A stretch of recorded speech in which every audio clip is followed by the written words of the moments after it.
चलिए, तो आज ये थर्ड वीडियो रहेगा हमारे जीवों के विविधता का क्लास 9।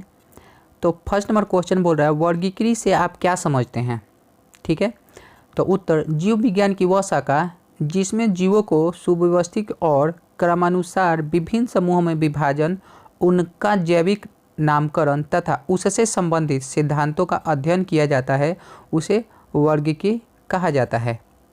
ठीक है, क्वेश्चन नंबर 2 क्या बोल रहा है, वर्गीकरण की इकाइयों के नाम लिखें। ठीक है, कि वर्गीकरण के किन किन इकाई पे वर्गीकरण किया जाता है, वर्गीकृत किया जाता है।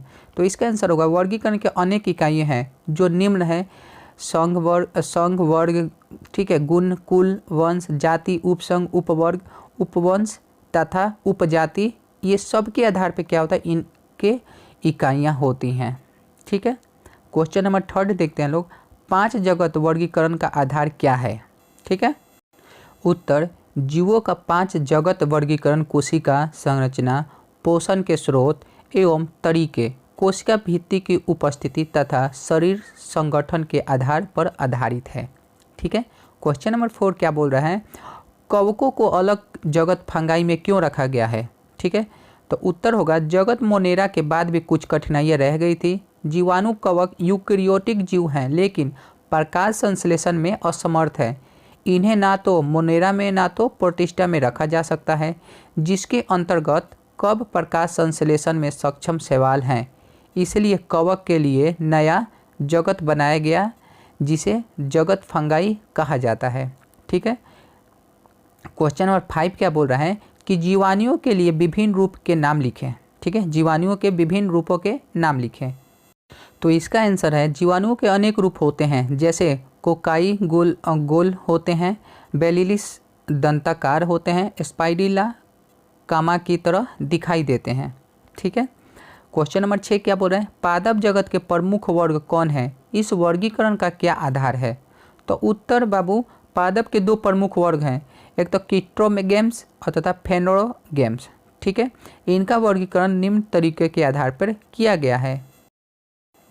क्वेश्चन नंबर 7 देखते हैं लोग, प्रोटिस्टा में किस प्रकार के जीवों को सम्मिलित किया गया है। तो उत्तर होगा इस जगत के मुख्य विभिन्न प्रकार के जलीय, एककोशिकीय, सरल यूकेरियोटिक सूक्ष्म जीवों को सम्मिलित किया गया है। ठीक है, थैलोफाइट के 2 प्रमुख लक्षण को लिखें। Question number 8। ठीक है, तो उत्तर होगा इनका शरीर जड़, तना एवं पत्तियों में विभाजित नहीं रहता है, लेकिन यह एक थैलस के रूप में रहता है, इसीलिए इन्हें थैलोफाइट कहते हैं। ठीक है, दूसरा पॉइंट इसका क्या है, इनमें संवहनीय तंत्र नहीं पाई जाती है। अगला क्वेश्चन देखते हैं लोग 9 नंबर, ब्रायोफाइटा एवं टेरियोडोफाइटा के बीच 2 प्रमुख अंतरों को स्पष्ट करें।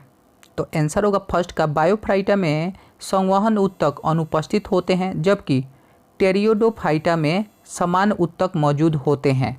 दूसरा पॉइंट इसका क्या है, ब्रायोफाइटा में वास्तविक जड़ नहीं पाया जाता है, जबकि टेरिडोफाइटा में जड़ पाए जाते हैं। ठीक है, 9 नंबर क्वेश्चन हो गया। 10th नंबर देखते हैं लोग, किस आधार पर फेनोरोगेम्स को 2 भागों में विभाजित किया गया है। तो उत्तर होगा बीज की संरचना इस प्रकार रहती है कि भ्रूण के साथ संचित खाद्य पदार्थ भी रहता है। जब भ्रूण का विकास होता है यानी भ्रूण के अंकुरण के समय संचित खाद्य पदार्थ उनके वृद्धि में सहायक होता है। बीज की अवस्था के आधार पर फेनोरोगेम्स को 2 भागों में विभाजित किया गया है। ठीक है, अगला क्वेश्चन देखते हैं लोग 11 नंबर क्वेश्चन देखिए, स्केलेमिडीज या निमेटोडा के 3 विशेषताओं का उल्लेख करें। तो उत्तर होगा इसका पहला पॉइंट का, इनका शरीर अखंडित तथा द्विपार्श्व सीमित होता है। ये लंबे और बेलनाकार कृत्रिम है। ये गोलाकृमि कहलाते हैं। इनका शरीर पृष्ठ अधोदिशा में चपटा होता है। ठीक है, क्वेश्चन नंबर 12 देखते हैं लोग, संघ ऑर्थोपोडा के 3 प्रमुख लक्षणों का उल्लेख करें। तो पहला पॉइंट है, ये जल, मुद्र जलीय एवं समुद्र तथा सील के सभी प्रकार के वास स्थानों में पाए जाते हैं। ये स्वतंत्र जीवी तथा परजीवी दोनों होते हैं। दूसरा पॉइंट क्या बोल रहा है, श्वसन गिल्स, ट्रैकिया या बुक लंग द्वारा होता है। तीसरा पॉइंट क्या बोल रहा है, इनमें खुला रक्त परिसंचरण तंत्र होता है। 13 नंबर क्वेश्चन देखते हैं, मछलियों के विशेषताओं का उल्लेख करें। तो आंसर होगा मछलियों के निम्नलिखित विशेषताएं होती है। इनका शरीर धारा रेखीय होता है, इनकी त्वचा सल्कों से ढकी होती है, इनमें तैरने के लिए पंख तथा मसल पूंछ होती है। ठीक है। क्वेश्चन नंबर 14 देखते हैं लोग, संघ कार्डेटा के 3 प्रमुख लक्षणों का उल्लेख करें। ठीक है। तो उत्तर होगा ये जल और स्थल दोनों में पाए जाने वाले त्रिप्लाजिस्ट सिलोमेटा जंतु हैं। दूसरा नंबर, इनमें नोटोकार्डिया पृष्ठ रज्जु दंड या रीढ़ की हड्डी में परिवर्तन हो जाता है। तीसरा नंबर पॉइंट बोल रहा है ग्रसनरी क्लोम या ग्रसनरी गिल छिद्र उपस्थिति होते हैं। ये जिन कार्डता के प्रौढ़ अवस्था में नहीं होते हैं उन्हें भ्रूणीय अवस्था में अवश्य मिलते हैं। ठीक है। 4 नंबर इसका पॉइंट है पृष्ठीय नलाकार या खोखला तंत्रिका रज्जु उपस्थित होते हैं। 5वां नंबर पॉइंट है इसका रुधिर परिसंचरण तंत्र बंद होता है, यानी रक्त का प्रवाह बंद रक्त नलिकाओं में होता है। हृदय औदरिक सतह पर स्थित होता है। और इसका 6 नंबर पॉइंट है पृष्ठ गुदा के नीचे स्थित होता है। ठीक है। अगला नंबर क्वेश्चन देखते हैं लोग, 15 नंबर क्वेश्चन देखते हैं लोग। बोला है 15 नंबर, वर्ग मैमेलिया के 4 विशिष्ट लक्षणों का उल्लेख करें। ठीक है। तो उत्तर होगा ये नियत तापी होते हैं। दूसरा, त्वचा बाल या रोम से ढका रहता है। बाह्य कर्ण उपस्थित होता है। इनमें स्तन पाए जाते हैं। स्तन में नवजात के पोषण के लिए दूध ग्रंथि पाई जाती है। ठीक है। 16 नंबर क्वेश्चन बोल रहा है द्विपार्श्व सममित जंतु से क्या समझते हैं। ठीक है। तो इसका आंसर देखते हैं 16 नंबर का। इसका आंसर होगा इसमें जंतु के शरीर को एक काट द्वारा 2 समान भागों में बांट सकते हैं। बाएं और दाहिने भाग में एक प्रकार की रचना पाई जाती है, जैसे मेढक, मछली आदि में। ठीक है। क्वेश्चन नंबर 17 बोल रहा है जीव विज्ञान की शाखा जिसके अंतर्गत जीवों का वर्गीकरण तथा जैविक नामकरण एवं उससे संबंधित सिद्धांतों का अध्ययन किया जाता है क्या कहलाता है। तो जो चैप्टर का नाम है वर्गीकीय या वर्गीकरण, यही कहलाता है। ठीक है। 18 नंबर क्वेश्चन क्या बोल रहा है पृथ्वी पर जीवों की उत्पत्ति सर्वप्रथम लगभग कितने वर्ष पूर्व हुई थी। तो 3.5 अरब वर्ष पूर्व हुई थी। ठीक है। क्लोरोफिल वर्ण विहीन पौधों को किस जगत में रखा जाता है। तो फंगाई जगत में रखा जाता है। ठीक है, जिसमें क्लोरोफिल नहीं होता है। अगला क्वेश्चन देखते हैं लोग, जीवों के 5 जगत वर्गीकरण किस वैज्ञानिक के द्वारा स्थापित किया गया है। तो आर हेक्सटेकर द्वारा ही वर्गीकृत किया गया है। ठीक है। वैसे सूक्ष्म जीव जिनके कोशिकांग झिल्ली से घिरे नहीं होते हैं क्या कहलाते हैं। तो प्रोटिस्टा कहलाते हैं। 22 नंबर क्वेश्चन क्या बोल रहा है बीज रहित पौधे को पादप जगत के किस उपजगत में रखा जाता है। तो क्रिप्टोगेम्स में रखा जाता है। 23 नंबर क्वेश्चन क्या बोल रहा है पादप जगत का वो उपजाति जिसमें बीजयुक्त पौधे सम्मिलित किए गए क्या कहलाते हैं। तो फेनरोगेम्स कहलाते हैं। ठीक है। अगला नंबर क्वेश्चन देखते हैं 24 नंबर बोल रहा है थैलोफ्राइट, बायोफ्राइट एवं टेरिडोफ्राइट पादप जगत के किस उप जगत में सम्मिलित किया गया है। तो क्रिस्टोगेम्स में क्या किया इसको रखा गया है। बीज युक्त पौधों का पादप जगत के किस उप जगत में रखा गया है। तो स्पोट्रोफाइटा में रखा गया है। ठीक है। वैसे पौधों को जिनका शरीर जड़, तना एवं पत्तियों से विभाजित नहीं होता है उपजाति क्रिस्टोगेम्स के किस विभाग में सम्मिलित किया गया है। ठीक है। तो इसका आंसर हो जाएगा थैलोफाइटा में। एगार का उत्पादन किस प्रकार के शैवालों से किया जाता है। तो लाल शैवाल जो होता है उसके द्वारा उत्पादन किया जाता है। शैवालों के वैसे जातियों के नाम बताएं जो विशेष प्रकार के कवकों के साथ स्थायी अंतर संबंध बनाती है। तो इसका आंसर होता है बाबू 28वां का सहजीविता। ठीक है। वैसे पौधे जिनके बीज फलों के भीतर नहीं बनता है को उपजगत फेनरोगेम्स के किस विभाग में रखा जाता है। तो जिम्नोस्पर्म में रखा जाता है। 29 का आंसर है। 30 नंबर क्वेश्चन देखते हैं लोग, एक बीज पत्री पौधे के पत्तियों में किस प्रकार का सिरा विन्यास होता है। तो समांतर। ठीक है, इसका आंसर समांतर हो जाएगा। वैसे जंतु जिनके शरीर 2 जनन स्टारों का बना होता है क्या कहलाता है? तो द्विस्तरीय तंतु कहलाते हैं।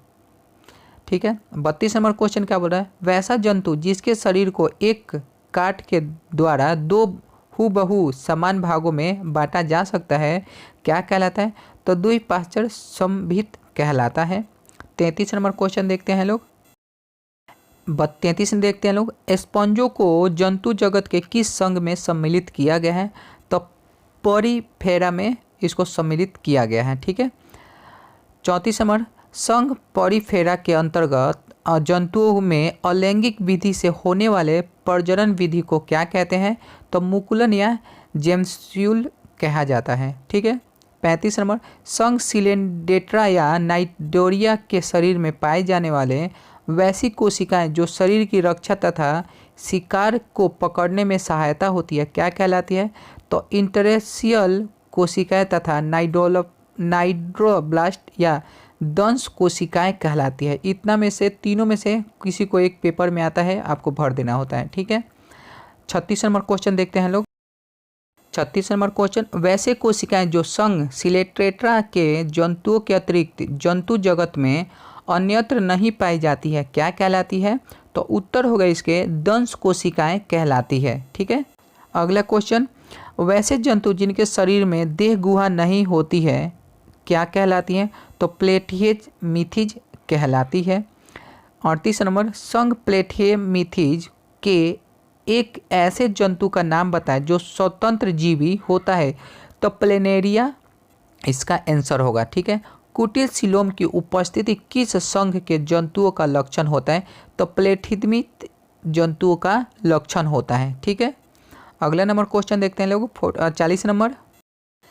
ठीक, चलिए, संघ एनिलिडा के जंतुओं में प्रचलन के लिए पाई जाने वाली कांटेनुमा रचना क्या कहलाती है? तो ये सुक कहलाती है।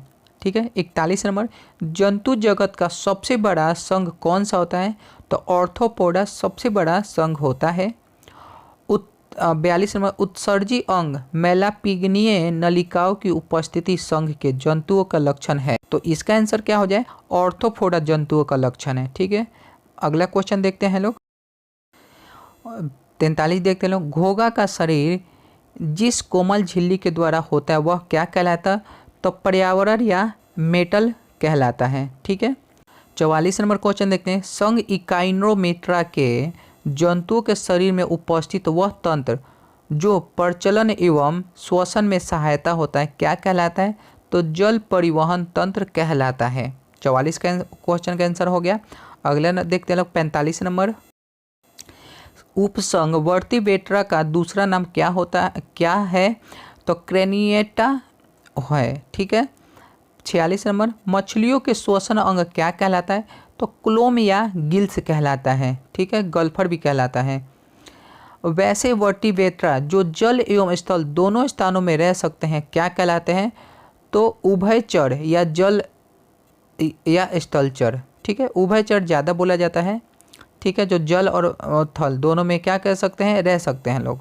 अगला क्वेश्चन देखते हैं लोग।